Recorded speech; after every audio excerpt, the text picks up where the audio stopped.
Buenos días, mis amados hermanos. Espero que todos estén bien. Para mí es un privilegio estar de nuevo con ustedes en esta ocasión. Y este día vamos a continuar con la enseñanza que Dios tiene para con nosotros en el libro de Hebreos. Así que vamos a dar una pequeña introducción y hacer un resumen de lo que hemos estado viendo. Si no antes, vamos a comenzar orando porque sea el Señor quien nos hable esta mañana, que sea el Señor quien nos instruye a través de su palabra y que nos enseñe qué es el mensaje que tiene para nosotros en esta mañana. Oremos, mis hermanos. Señor, te damos las gracias por ese tiempo. Te damos las gracias por tu palabra, Señor. Te pedimos que podamos abrir esas escrituras, podamos entenderlas, Señor, guardarlas en nuestro corazón y ponerlas en práctica, Señor. Vivir esta palabra. Es uno de los pasajes más exhortivos y solemnes a la misma vez de todo el Nuevo Testamento y te agradecemos porque nos permites estudiarlo, Señor. Danos entendimiento, Espíritu Santo, que seas tú revelándonos el mensaje de Cristo para la gloria del Padre. En el nombre de Cristo Jesús oramos. Amén. Y bueno, amada iglesia, ¿verdad? Hoy llegamos a uno de esos pasajes que son muy solemnes, muy hermosos, profundos y que son debatidos a través de la epístola de Hebreos. Y en realidad, de todo el Nuevo Testamento, Hebreos 6, del 1 al 8, ha sido considerado por generaciones de intérpretes como un texto de advertencia seria y una advertencia urgente, una advertencia que nos lleva a examinar nuestras vidas y está dirigido a una congregación que había recibido mucha luz, pero que corría el peligro de despreciar esa luz. Así que este pasaje es una continuación de la exhortación que se inicia ya en Hebreos 5, del 11 al 14, recordando que hoy vamos a estudiar Hebreos 6, del 1 al 8. Pero esta exhortación, como les decía, fue iniciada ya por Hebreos capítulo 5, versículos 11 al 14, que se la puede leer en estos momentos. Recuerden que estoy leyendo en la Nueva Biblia de las Américas y dice así: acerca de esto tenemos mucho que decir y es difícil de explicar, puesto que ustedes se han hecho tardos para oír, pues aunque ya debieran ser maestros otra vez, tienen necesidad de que alguien les enseñe los principios elementales de los oráculos de Dios y han llegado a tener necesidad de leche y no de alimento sólido. Porque todo el que toma solo leche no está acostumbrado a la palabra de justicia porque es niño. Pero el alimento sólido es para los adultos, los cuales por la práctica tienen los sentidos ejercitados para discernir entre el bien y el mal. Entonces, esta exhortación de Hebreos 6, capítulo 6, versículos del 1 al 8, es una continuación prácticamente de lo que acabo de leer.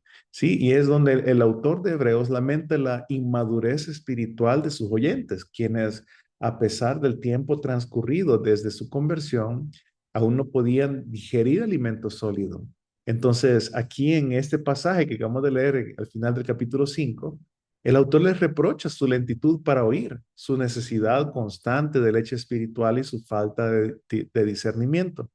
Y es en ese contexto entonces que Hebreos 6 del 1 al 8 se presenta como esta llamada urgente a avanzar hacia la madurez cristiana, no quedarse estancados, no quedarnos estancados en lo básico de la fe. Y es también un solemne recordatorio del peligro que representa el estancamiento espiritual y que nos puede llevar aún a una apostasía deliberada, o sea, a renunciar de la fe. Así que en este pasaje vamos a identificar cuatro grandes secciones, ¿sí? El propósito del autor, que lo vamos a ver del versículo 1 al 3. Aquí el autor se propone llevar a los oyentes, a los lectores de esta carta, hacia un entendimiento más profundo de la fe cristiana, superando los fundamentos iniciales, las bases. Pero esto no significa que los principios básicos no sean importantes, sino que debemos de seguir creciendo a partir de ellos. En segundo lugar, este pasaje nos habla acerca de una advertencia severa en contra de la apostasía, que va desde el versículo 4 al 6. Y habla con seriedad sobre las personas que después de conocer bien la verdad y disfrutar de los beneficios del Evangelio, entonces estos deciden alejarse de Cristo de forma intencional. Y esta caída no es solamente una debilidad o un error, sino que significa un claro rechazo y voluntario rechazo a la fe en Cristo. Y que tiene como resultado el hecho de que ya no pueden volver al arrepentimiento. Entonces, en tercer lugar, nos presenta este pasaje en los versículos 7 y el 8, una ilustración, digamos que agrícola, que distingue el fruto verdadero del terreno estéril. Así que a través de una metáfora en la que una representación que el escritor nos lleva, aquí se nos presenta la diferencia entre el creyente que da fruto y recibe bendición y aquel que, habiendo recibido la misma lluvia, produce espinos y termina en juicio.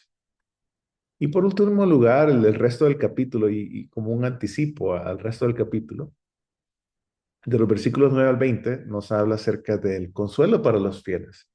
Y aunque no es parte directa de los versículos a estudiar hoy, el capítulo va a continuar con palabras de consuelo y esperanza para aquellos que muestran frutos de fe verdadera y presenta a Cristo como el ancla firme de nuestras almas. Y este pasaje ha sido interpretado de diversas maneras, especialmente en relación con la seguridad de la salvación, cuál es esa naturaleza de la apostasía y la identidad de aquellos que están descritos en el versículo 4 y al 6, ¿sí? Si son creyentes genuinos o son simples profesantes de la fe. Sin embargo, el propósito del autor es bastante claro. ¿Qué es lo que nos quiere hablar el Señor a través del versículo 1 al 8? Que debemos de despertar, debemos de estar advertidos, ¿sí? De no vivir vidas que se estanquen espiritualmente, de sacudirnos, ¿sí? Y de exhortarnos con amor a a nosotros que formamos parte de una congregación, ¿sí? Pero en especial a esta congregación a la que le estaba escribiendo el autor, a quienes pertenecían estos oyentes directos, ¿sí? Estos lectores directos, y que corrían el riesgo de acostumbrarse a las formas religiosas sin un compromiso vivo con Cristo. Así que lejos de querer sembrar temor infundado, ¿sí? El autor aquí busca producir un temor reverente para que hagamos una autoevaluación sincera de nuestra fe y una renovada dependencia de Cristo. Como dirá más adelante el autor en el versículo 9, pero en cuanto a vosotros, oh amados, estamos persuadidos de cosas mejores y que pertenecen a la salvación. Así que al nosotros venir y acercarnos a este texto, pidámosle al Señor tres cosas, ¿sí? Que el Señor nos dé discernimiento. ¿Para qué? Para comprender con claridad lo que Él nos dice. Humildad para examinarnos a la luz de su verdad. Y firmeza para aferrarnos a Cristo con fe perseverante y con obediencia sincera, mis hermanos. Así que el Espíritu Santo, quien inspiró esta palabra, nos conceda un corazón enseñable y firme para que podamos avanzar a la madurez en Cristo y nos guardemos de la incredulidad y perseveremos hasta el fin, sabiendo que el que comenzó la buena obra en nosotros, mis hermanos, la va a perfeccionar hasta el día de Jesucristo. Amén por eso. ¿Sí? Así que demos inicio al estudio. Vamos a ir entonces a abrir nuestras Biblias del versículo 1 al 8 del capítulo 6 de Hebreos. Así que vamos a continuar este estudio de Hebreos, llegando a este pasaje que muchos llaman, como les decía, la advertencia más solemne del Nuevo Testamento. Y es un texto que ha despertado temor, controversia, debates y también confusión, pero que si es entendido correctamente va a producir en nosotros reverencia, gratitud y un temor santo que nos impulse más a aferrarnos a Cristo. Así que leamos, mis hermanos. Recuerden, les estoy leyendo en la Nueva Biblia de las Américas. Dice, por tanto, dejando las enseñanzas elementales acerca de Cristo, avancemos hacia la madurez, no echando otra vez el fundamento del arrepentimiento de obras muertas y de la fe en Dios. El versículo dice, de la enseñanza sobre los lavamientos, de la imposición de manos, de la resurrección de los muertos y del juicio eterno. Y esto haremos si Dios lo permite. Porque en el caso de los que fueron una vez iluminados, que probaron del don celestial y fueron hechos partícipes del Espíritu Santo, que gustaron la buena palabra de Dios y los poderes del siglo venidero, pero después cayeron, es imposible renovarlos otra vez para arrepentimiento, puesto que de nuevo crucifican para sí mismos al Hijo de Dios y lo exponen a la ignominia pública. Porque la tierra que bebe la lluvia, que con frecuencia cae sobre ella y produce vegetación útil a aquellos para los cuales es cultivada, recibe esta tierra bendición de Dios. Pero si produce espinos y cardos, no vale nada. Está próxima a ser maldecida y termina por ser quemada. Entonces vamos a la primera parte del primer versículo del capítulo. ¿Sí? Dice, por tanto, dejando las enseñanzas elementales acerca de Cristo, avancemos hacia la madurez. Y aquí el autor comienza con un por tanto, ¿sí? Que está conectado al pasaje anterior del versículo 11 al 14, capítulo 5. Y aquí les dijo que eran tardos para oír, que necesitaban leche y no alimento sólido, que no podían discernir entre el bien y el mal porque eran niños espirituales. Sin embargo, él no se queda solo con esa reprensión, sino que ahora les exhorta con amor pastoral a crecer, a madurar, a avanzar.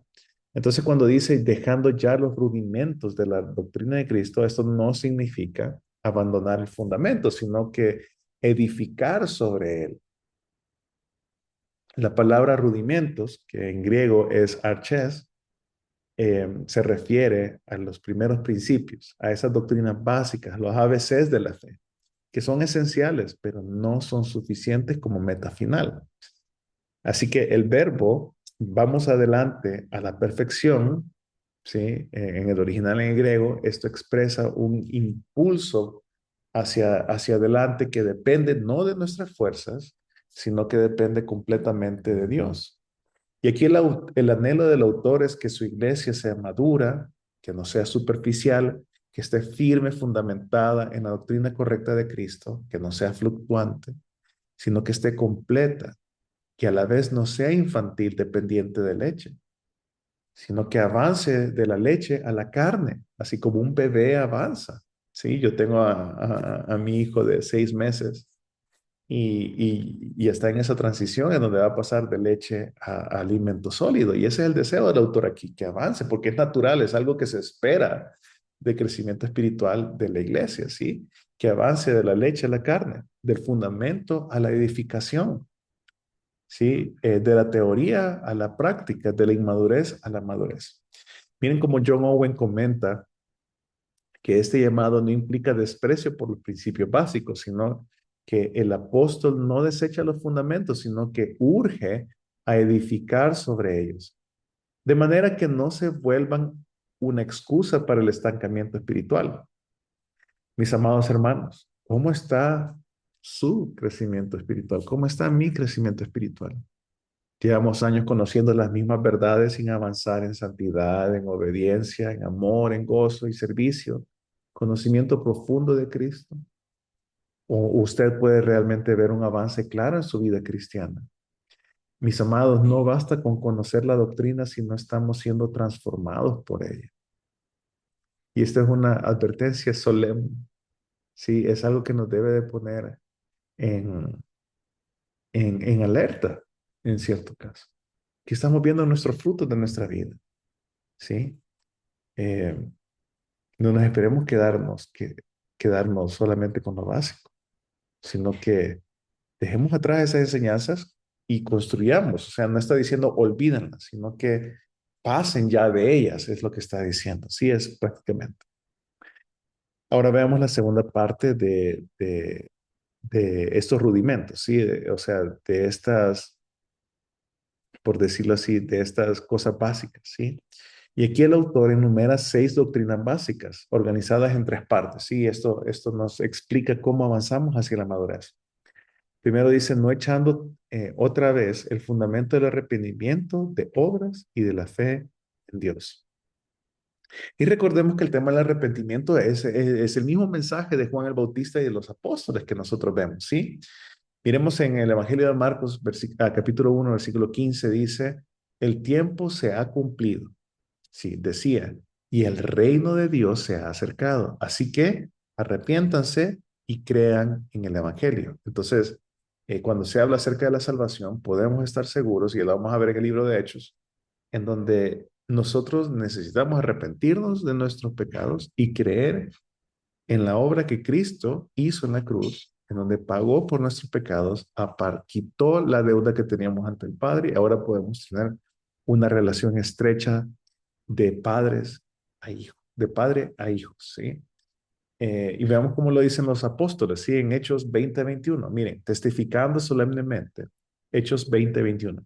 Dice, testificando solemnemente tanto judíos como griegos del arrepentimiento para con Dios y de la fe en nuestro Señor Jesucristo. Así que el arrepentimiento de obras muertas significa apartarse de aquellas obras que nos conducen a la muerte, ya sea de obras abiertamente pecaminosas o actos hechos sin fe. Recordemos que la fe en Dios no solamente es creer que Él existe, sino confiar completamente en Él por medio de nuestro Señor Jesucristo. ¿Por qué es eso importante? Recuerden, arrepentimiento hay tres palabras en el griego, perdón, en el hebreo, que determinaban que era arrepentimiento. Sí, primero era, el primer significado podemos decir que es como yo voy caminando en un sentido y de ahí yo me regreso totalmente, o sea, cambio totalmente de dirección. Eso es arrepentimiento. Segundo lugar es que yo me siento mal por los hechos pecaminosos que he realizado. Entonces involucra un cambio de actuar, involucra un pesar y sentirse mal.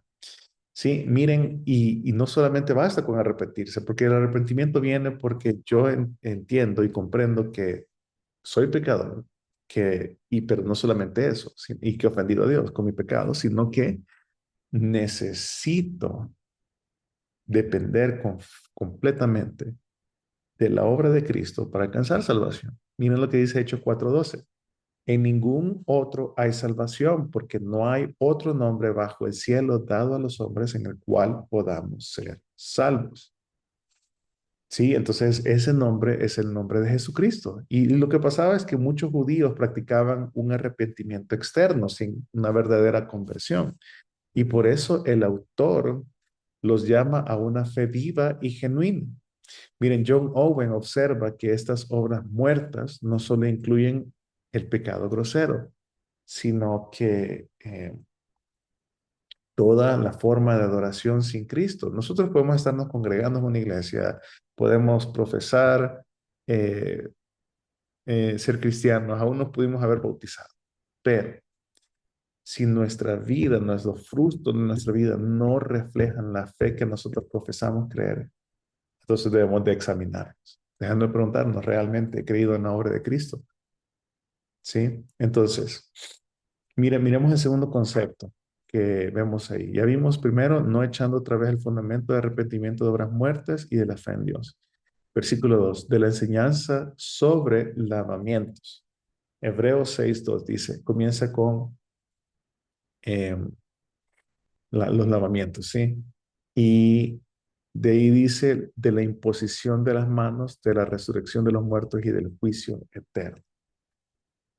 Ok, entonces, fíjense bien. Eh,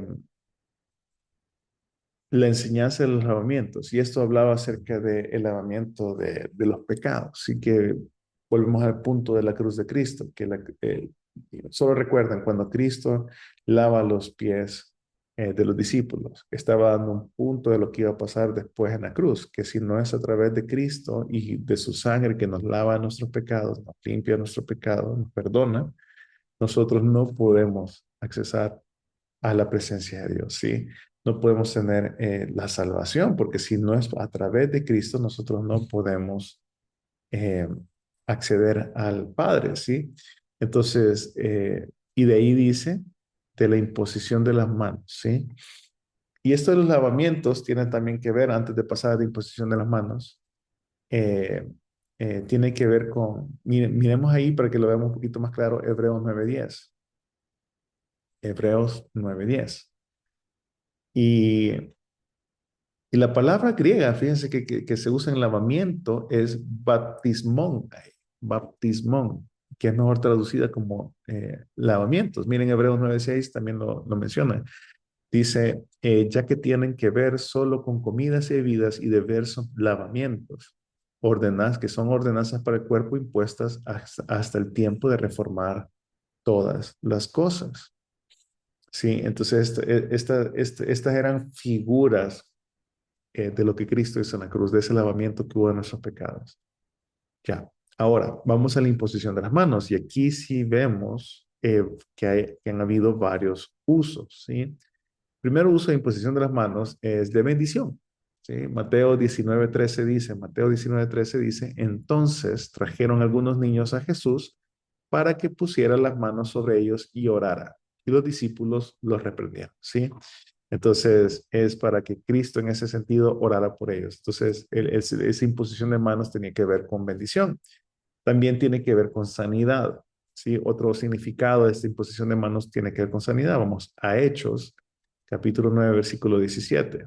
Hechos 9:17 dice, Ananías fue y entró en la casa y después de poner las manos sobre él, dijo, hermano Saulo, al Señor Jesús, que se te apareció en el camino por donde venías, me ha enviado para que recobres la vista y seas lleno del Espíritu. Entonces, eh, Ananías fue y entró en la casa y después de poner manos sobre él le dijo, ¿sí?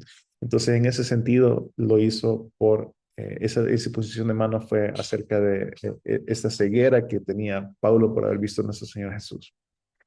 Ahora, también tiene que ver con ordenación a ministros que sirven en el ministerio, ¿sí? Vamos a Hechos, capítulo 6, versículo 6.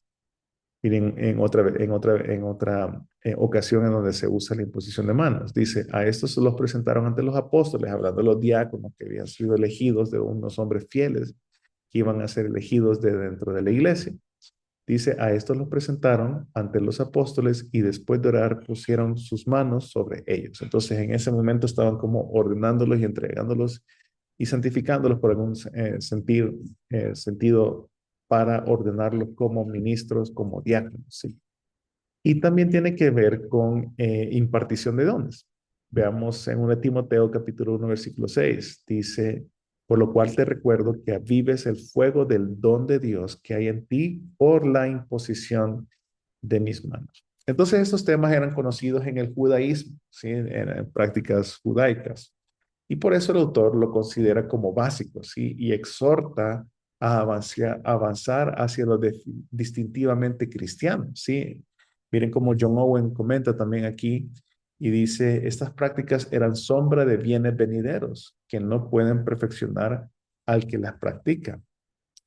Entonces, en tercer lugar, vemos aquí que habla el versículo 2 acerca de la resurrección de los muertos y del juicio eterno. Y miren, los fariseos ya creían en la resurrección. Hechos 23:8 dice, porque los saduceos dicen que no hay resurrección ni ángel ni espíritu, pero los fariseos creen en todo esto. Pero sin Cristo estas doctrinas no traen esperanza, sino temor, pues solo Él es la resurrección y la vida, como lo decía Juan 11:25 y le contesta a la hermana de, de, de este chico que trae a la vida, lo resucita. Y dice, Jesús le contestó, yo soy la resurrección y la vida. El que cree en mí, aunque muera, vivirá. Sí, se lo dice la hermana de Lázaro. Y el juez de todos. Sí, entonces, eh, recordemos que Cristo es la resurrección y la vida y el juez de todos. Sí, Hechos 17:31 dice, después de pasar por Anfípolis y Apolonia, Pablo y Silas llegaron a Tesalónica, donde había una sinagoga de los judíos. Y miren que muchos creen en Dios, ¿sí? Muchos creen en Dios, en la oración o en la vida después de la muerte y en el juicio final, pero sin Cristo todas estas verdades son incompletas y condenatorias. porque solamente en Cristo hay salvación.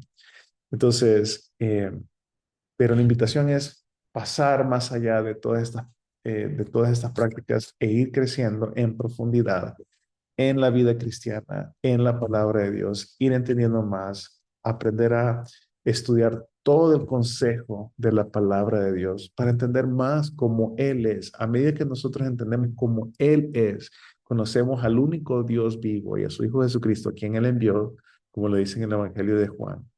También entendemos quiénes somos nosotros en todo esto. Entendemos la gracia del Señor. Nosotros somos pecadores que no merecíamos ser salvos, sino que merecíamos la destrucción. Sin embargo, Él, como un regalo inmerecido para demostrar su gloria, su misericordia para con nosotros y aún para los ángeles que son testigos de todas estas cosas. Entonces, eh, demostrando su justicia, por ejemplo, en donde Él castiga el pecado y que para todos aquellos que han venido en arrepentimiento y en fe en Cristo, Cristo ha pagado por sus pecados, demostrando que Dios es totalmente justo. Sí, pero tenemos que ir avanzando, mis hermanos. Esa es la exhortación que nos hace el autor y el Espíritu Santo, obviamente, a través de este capítulo. Sí, vamos al versículo 3, en donde vamos a ver esa dependencia de Dios, que no es en nuestras propias fuerzas que nosotros maduramos en la fe, sino que depende de Dios, en una dependencia de Dios.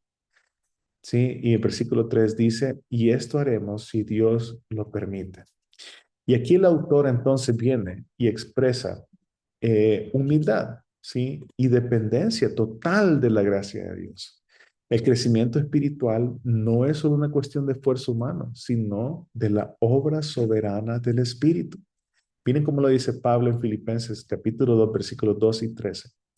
Así que, amados míos, tal como siempre han obedecido, no solo en mi presencia, sino ahora mucho más en mi ausencia, ocúpense en su salvación con temor y temblor, porque Dios es quien obra en ustedes tanto el querer como el hacer para su buena intención. Si Dios es quien da eso. Si usted tiene deseos de la Biblia, eso es por el Espíritu Santo. Pero algo que tenemos que tener claros es de que debemos de practicar una disciplina. Muchas veces nuestra carne no querrá practicar esas disciplinas, el orar, el perseverar en la lectura de las escrituras. Eh, ¿Por qué? Porque es importante eso, porque eso nos enseña. Dios nos enseña a través de la lectura de su palabra. Dios nos enseña a través de la oración.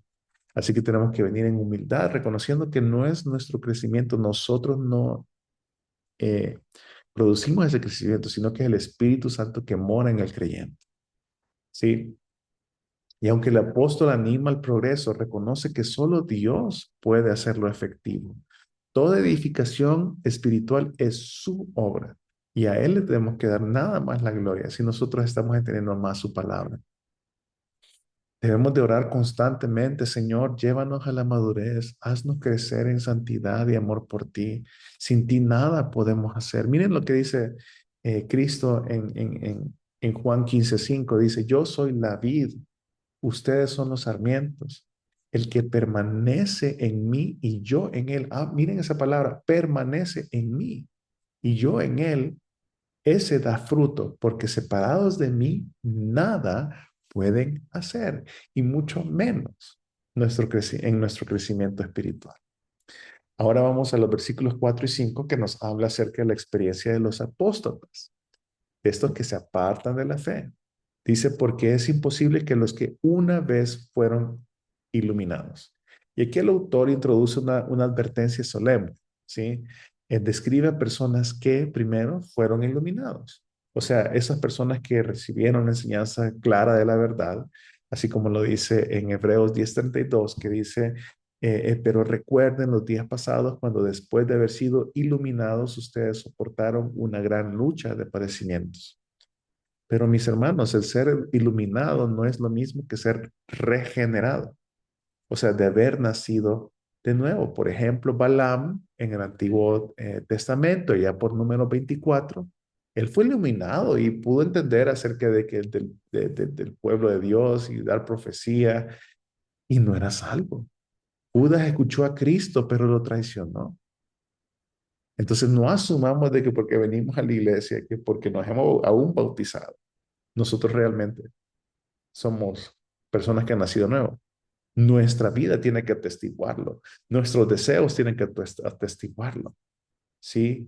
Las prácticas espirituales que hacemos nos deben de atestiguar. Eh, Podemos aún tener lenguaje cristiano, Dios le bendiga, hermano, estamos orando por usted, etcétera. Pero realmente nuestro corazón ha cambiado. Se refleja eso en lo que yo deseo, en si yo pongo al Señor en medio, principalmente en mis decisiones. ¿Sí? No hago las cosas a mi conveniencia, sino que vivo para la gloria del Señor. Y es lo que el autor nos está llevando a que nos estemos preguntando, que nos estemos examinando, ¿sí? Y reconocer en humildad si eso no ha pasado y pedirle misericordia al Señor y perdone sus pecados y arrepentir nuestros pecados, ¿sí? Eh, entonces, en la segunda parte de la advertencia aquí es que estas personas, la advertencia de la apostasía, sí, estas personas gustaron del don celestial. O sea, estas personas experimentaron estas bendiciones espirituales, la comunión, quizás milagros. En la palabra gustar o geomai en el original implica una experiencia real, pero no necesariamente salvadora. ¿Sí? Miren otra característica o otra experiencia de estos apóstoles, es que fueron partícipes del Espíritu Santo, no como en morada que da nacimiento de nuevo, sino como testigos de su poder, ¿sí? De sus milagros. Miren Hebreos 2:4 lo que dice. Dios testificó junto con ellos, tanto por señales como por prodigios, y por diversos milagros y por dones repartidos del Espíritu Santo, según su propia voluntad. Un comentarista dice que esto se refiere a una participación externa, como alguien que ha podido testiguarlo, ha podido ver, pero no interna, como que ha pasado dentro de esa persona a través de la obra del Espíritu Santo. Miren otra característica de esta gente que ha apostatado, es que gustaron la buena palabra de Dios y los poderes del siglo venidero. O sea, mis hermanos, estas personas escucharon una predicación poderosa, sí, presenciaron milagros probablemente, cosas que prefiguran el reino que ha de venir. Esta descripción, mis hermanos, muestra que es posible estar cerca del reino y aún así perecer. Sí, ninguna de estas bendiciones implica regeneración, sino una exposición externa, como alguien que está observando el poder del evangelio, pero que ese poder no lo ha transformado internamente. Vamos al versículo 6 de capítulo 6, ¿sí? Y aquí vamos a ver la imposibilidad de la renovación para estos apóstoles. Y dice, pero después cayeron. Entonces, después cayeron y es imposible renovarlos otra vez para arrepentimiento, puesto que de nuevo crucifican para sí mismos al Hijo de Dios y lo exponen a la ignominia pública, ¿sí? Veamos esto que dice, pero después cayeron. O sea, el resultado de observaron el Evangelio, pero de que ese Evangelio no ha permeado dentro de nuestras vidas, ha cambiado nuestras vidas, nos ha regenerado, nos ha hecho nuevas criaturas. Sí, aquí la palabra cayeron implica a una apostasía o el dejar la fe deliberadamente.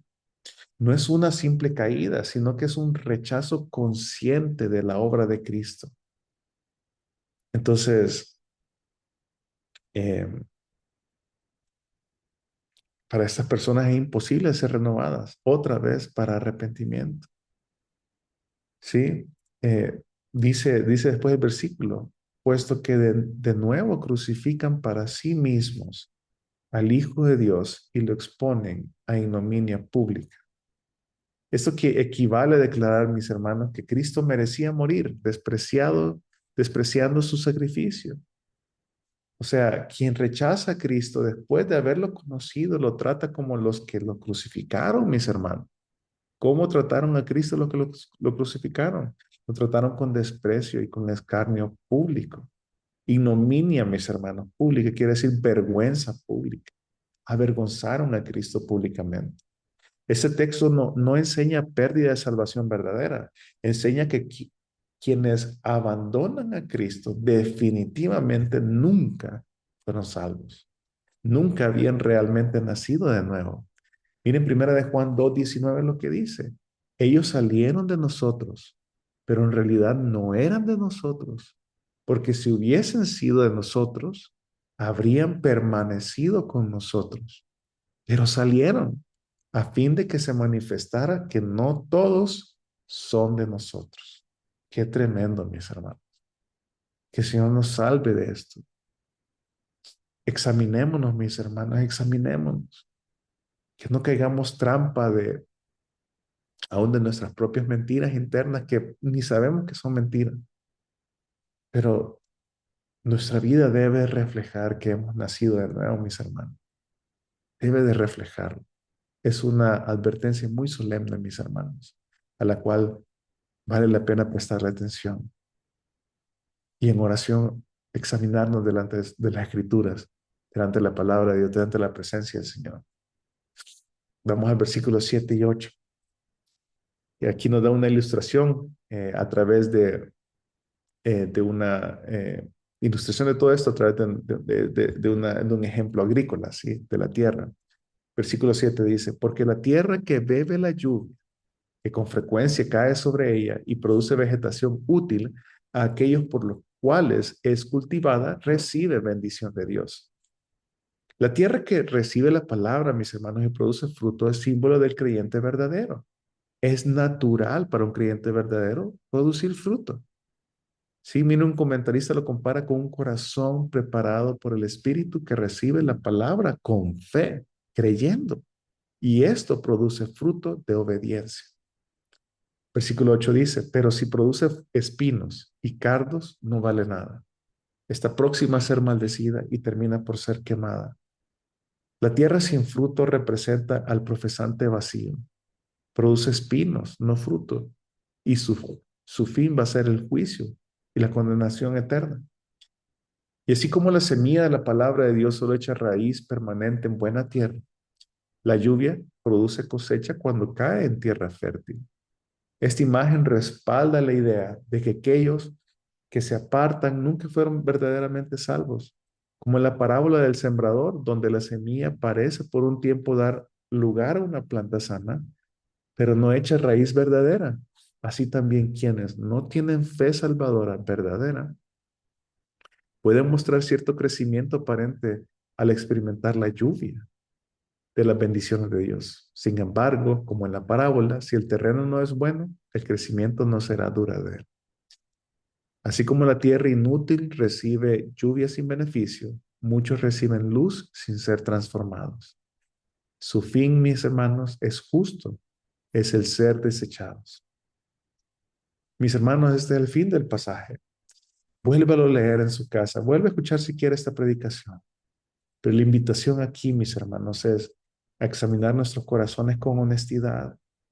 Hay fruto de fe, de amor, de obediencia, de santidad y de perseverancia en nuestras vidas, mis hermanos. Examinémonos con total honestidad.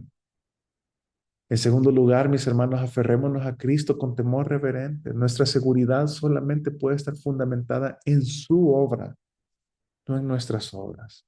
La seguridad de la salvación solamente viene por Él. Sí, no confiemos en experiencias religiosas, en experiencias religiosas superficiales. Miren que Judas tuvo muchas, pero al final, ¿qué pasó? Negó a su Señor y no fue salvo. Sí. En cuarto lugar, oremos por los que han caído. Mis amados hermanos, mientras hay vida, hay esperanza para que alguien sea salvo.